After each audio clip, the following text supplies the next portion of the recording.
ഇന്നലെ ഒരു മെസ്സേജ് സ്കൂളിൽ ബുക്ക് വാങ്ങാൻ വേണ്ടി പോകാൻ വേണ്ടിച്ച് പറഞ്ഞതും ഞങ്ങൾ പോയി. ഞങ്ങൾ മൂന്നാളും കൂടിയാ അവിടെ എന്താ സംഭവിക്കുന്നതെന്ന് ഞങ്ങൾക്ക് പോലും അറിയില്ല. ഒക്കെപ്പാടെ തിരിച്ചും മറിച്ചൊക്കെ ഇടും ഞങ്ങൾ. അതുകൊണ്ട് തന്നെ ഞങ്ങൾ ഇന്ന് വലിയൊരു ചലഞ്ചൊക്കെ അക്സെപ്റ്റ് ചെയ്തിട്ട് പയ്യമ്പള്ളി ടു കാട്ടിക്കുളം 3 മണിക്കൂർ കൊണ്ട് ഞങ്ങൾ നടന്ന് തീർത്ത്. എന്നിട്ടും ടൈം പോണത് ഒന്നും അറിയണില്ല. ഞങ്ങൾ റോട്ടിൽ കൂടെ നടക്കുമ്പോൾ നാട്ടുകാരൊക്കെ ഞങ്ങളെ മുഖത്തേക്ക് തുറിച്ച് നോക്കണ്ടേനു. ഞങ്ങൾ മൂന്നാളും ഒരുപാട് കാലത്തിന് ശേഷമാണ് ഇപ്പോൾ ഒന്ന് കണ്ടത്. ഞങ്ങൾ ഒരു മാസമൊക്കെ ആവാറായി കണ്ടിട്ട്. അതുകൊണ്ട് തന്നെ ഒരുപാട് കാര്യങ്ങൾ പറയാനും കളിക്കാനും എന്തൊക്കെയേനു ഇന്ന്. മൂന്നാൾ ഒരുമിച്ച് നടന്ന പൊട്ടത്തരങ്ങൾ അത് മസ്റ്റാണ്.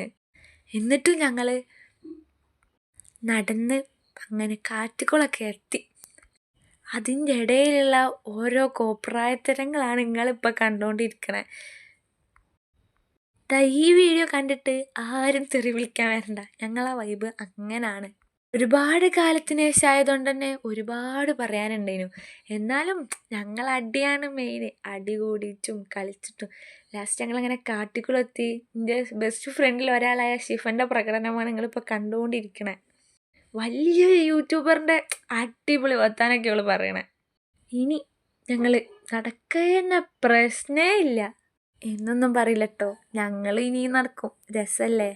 എന്നാലും ഇത് കുറച്ച് കടന്ന കൈയായിരുന്നു. കാരണം 11:30 ഇറങ്ങിയിട്ട് ഞങ്ങൾ 2:30 ആയപ്പോഴാണ് കാട്ടിക്കുളം ടൗണിലെത്തണേ. അവിടെ നിന്നും ഇത് തന്നെ നാട്ടുകാർ മൊത്തം ഞങ്ങളെ നോക്കാം. ഞങ്ങളതൊന്നും മൈൻഡ് ആക്കണില്ല. ഞങ്ങൾ ചറപറ കളി. ഞങ്ങൾ ഫ്രണ്ട്ഷിപ്പായിട്ട് 4 വർഷമായി. 6 വർഷമായി. 6 വർഷമായിട്ടും ഇങ്ങനെ തന്നെ പൊട്ടത്തരങ്ങളും അടികളും ഒരുപാട് മെമ്മറീസൊക്കെ ആയിട്ട് ഇങ്ങനെ പോണ കിടിലം ഫ്രണ്ട്ഷിപ്പാണ് ഞങ്ങളത്. പിന്നെ ഫുഡ് കണ്ട ഞങ്ങൾ അവിടെ ഉണ്ടാവും. അതുകൊണ്ട് തന്നെ ഫുഡില്ലാത്തൊരു പരിപാടിയില്ല. 3 മണിക്കൂർ നടക്കേണ്ടടുത്ത് എല്ലാ കടയിലും ഞങ്ങൾ ചറപറ നിരന്ന് കയറിയേന്. നിങ്ങൾക്കറിയാലോ, ഫുഡില്ലാണ്ട് ഒരു പരിപാടിയില്ല.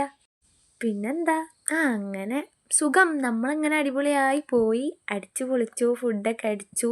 വീട്ടിൽ ഞങ്ങൾ 4:30 ആകുമ്പോൾ വീട്ടിൽ കയറി.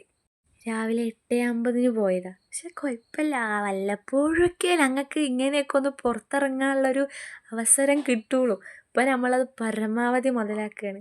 അത്രേ ഉള്ളൂ. പിന്നെ എൻ്റെ ബെസ്റ്റ് ഫ്രണ്ടാണ് ഷിഫിൻ. അവരില്ലാണ്ട് വൈബില്ല.